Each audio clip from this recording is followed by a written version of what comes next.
Cuadernos políticos de ayer y hoy. Una revisión de nuestro mundo político actual con el auspicio de CEDES y ODB. Con ustedes, Viviana Pacheco, desde la ciudad de Miami, Florida. Muy buenas tardes, soy Viviana Pacheco y este es otro capítulo de Cuadernos Políticos. Como pueden ver, el día de hoy no nos acompaña Alejandro Oropesa, así que es justo el momento en que si quieres escucharlo, tengas que apagar este podcast o dejar de mirar este video. Si no, podemos continuar, intentar hacerlo lo mejor posible, lo más entretenido posible. ¿Qué tema les traigo hoy? Bueno, estamos en marzo, ya pasado la mitad de marzo, que se ha llamado el mes de conmemoración de la mujer. Y en relación a eso me gustaría comentarles un artículo que me recomendaron que salió a fines de enero en el Financial Times. El artículo que en cuestión es un artículo que habla sobre la aparición de una nueva división, sobre todo en las generaciones más jóvenes, en este caso la generación Z. Y esta nueva división que se está observando tiene que ver con los géneros. Se está observando un cambio en el comportamiento y preferencias políticas entre hombres y mujeres. En este artículo muy interesante se revisa la investigación que está realizando una investigadora, Alice Evans, que en este momento está en Stanford University, si no me equivoco, y que está justamente trabajando en el libro en que ella muestra los resultados de esta investigación y las conclusiones a las que está arribando. La investigación es sumamente interesante porque observa, como les decía, que se está abriendo una brecha de tendencias políticas entre hombres y mujeres jóvenes. Anteriormente se tendía a pensar que las preferencias políticas eran, mm, más bien tenían una división intergeneracional, ¿no? Que las generaciones X pensaban de una determinada manera, distinta a otra generación.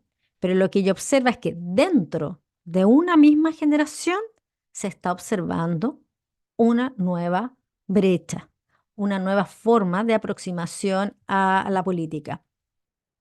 Ella toma una cantidad importante de datos y observa que en muchos países, Reino Unido, Estados Unidos, Turquía, Corea del Sur, Polonia, etcétera, eh, aquellos indicadores que evalúan el nivel de conservadurismo en relación a algunas ideologías han ido aumentando, como les decía, entre hombres y mujeres jóvenes, incluso llegando a 30 puntos de diferencia, como se observa, por ejemplo, en Alemania.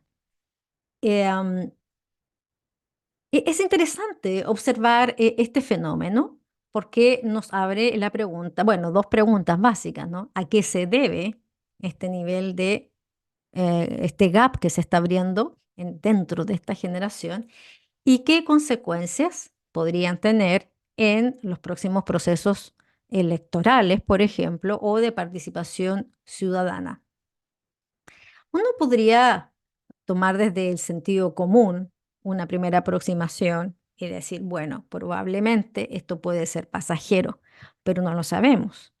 Una segunda aproximación que puede venir como de observarlo muy rápidamente es que digamos que es un fenómeno que corresponde a una respuesta, ¿no? Una respuesta frente al movimiento feminista, por ejemplo, o frente efectivamente al avance en los logros que hemos ido teniendo las mujeres respecto a nuestro poder en la sociedad, nuestra participación, la reivindicación de los derechos, etcétera. Entonces podríamos decir inicialmente, bueno, es una reacción el mundo masculino frente al avance del mundo de lo femenino en lo social. Pero ahí podríamos preguntarnos por qué esa brecha es mayor en las generaciones jóvenes que en las generaciones que hemos estado en ese proceso. Toda vez que, por ejemplo, también hemos observado que actualmente el nivel de adhesión de los hombres a las causas feministas ha ido sufriendo una merma. Desde hace unos 3 o 5 años ha ido bajando la adhesión de los hombres a las causas feministas.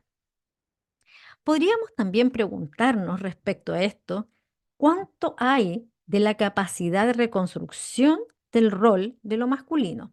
¿A qué me refiero?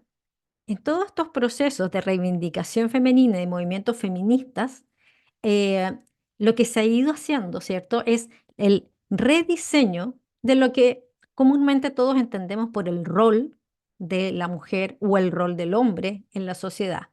Roles que van desde definir las labores del hogar, roles que van desde definir la actuación en el mundo del trabajo, espacios de desarrollo, participación social, etcétera, ¿no? Y las mujeres hemos ido avanzando en la redefinición de lo que significa la participación nuestra en los distintos ámbitos de la vida social, pública y privada.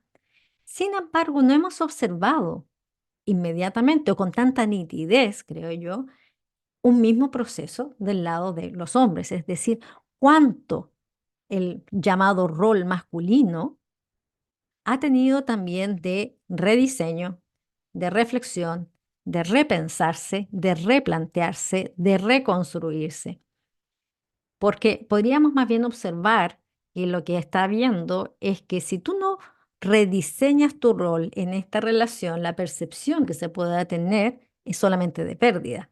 Pérdida de espacio de influencia, pérdidas de espacio de poder, pero no necesariamente la posibilidad de una reconstrucción del rol de los hombres en el actuar social. Y eso podría, de alguna manera, ayudarnos a entender por qué los hombres jóvenes están tomando ahora posturas mucho más conservadoras en términos ideológicos, valóricos y políticos. Toda vez que si no hay una reconstrucción de lo que significa ser hombre en la sociedad contemporánea, lo que te quedaría eventualmente es defender lo que era, ¿no? Y esa defensa de los valores tradicionales, por lo tanto, te lleva a tener elecciones más conservadoras de la sociedad. Probablemente durante todo este periodo lo que hemos ido observando es eso, ¿no? Que las mujeres hemos ido construyendo nuestro rol y los hombres han más bien prestado adhesión a esa construcción. Pero lo que tal vez nos falta todavía por avanzar es que en este proceso de reconstrucción del rol de lo femenino implique también la reconstrucción del rol de lo masculino, es decir, una un proceso de construcción o de negociación social o un pacto social de cómo los dos están reconstruyendo sus maneras de estar en el mundo. Y eso probablemente no lo hemos observado y si es que se ha dado, no lo hemos observado con tanta nitidez. Ahora, ¿por qué es interesante observar este fenómeno hoy? Bueno, ya hemos hablado que hay una cantidad importante de elecciones que se van a suceder durante el año 2024. Y lo interesante es observar entonces cuál va a ser el efecto que tengan los procesos electorales, esta brecha que estamos observando especialmente en esta generación, ¿no? ¿Cómo van a votar las mujeres? ¿Cuál van a ser su impacto de estas preferencias más progresistas en los procesos eleccionarios que vamos a ir observando durante este año? Es una pregunta, por ejemplo, que es muy válida de lo que va a pasar acá en Estados Unidos, ¿no? ¿Cuánto va a impactar en las elecciones de presidente de este año a las restricciones que ha ido sufriendo, por ejemplo, medidas como el aborto? ¿Cómo van a reaccionar las mujeres considerando esas medidas frente a las elecciones presidenciales de fin de año? Es una pregunta abierta y que va a ser interesante observar. Y lo otro que es importante observar es que ya hemos ido hablando, que estamos en todo el mundo, ya es como de conocimiento popular, ¿no? De que hemos hablado de la fragmentación, de la polarización, hemos hablado de los grupos identitarios y hoy aparece una brecha que ya no es eh, del todo de los grupos de fragmentación y del todo identitario, porque la brecha entre los géneros implica una brecha entre grupos mayoritarios, ¿no? Estamos hablando de hombres y mujeres, no estamos hablando de minorías, ¿no? No estamos hablando de identidades, estamos hablando de mitad y mitad. Y ahí estamos observando un quiebre en esta nueva generación. Entonces es interesante y también preocupante observar cómo evoluciona este gap. Am, Eso por ahora. Me parece súper interesante traerlo hoy, durante marzo, eh, y ya veremos entonces cómo progresa este nuevo descubrimiento. Como les decía, esta investigadora está trabajando en su libro, vamos a estar muy atentos a cuando ella edite finalmente su libro y podamos leer cuáles son las conclusiones, las dinámicas y los datos que ella ha ido encontrando. Bueno, una vez más, les agradezco su audiencia, el seguirnos, el continuar escuchándonos y los dejo invitados a la próxima semana. Esperemos que esta vez aparezca Alejandro Oropesa para que tengamos una conversación más entretenida. Que tengan una muy buena semana.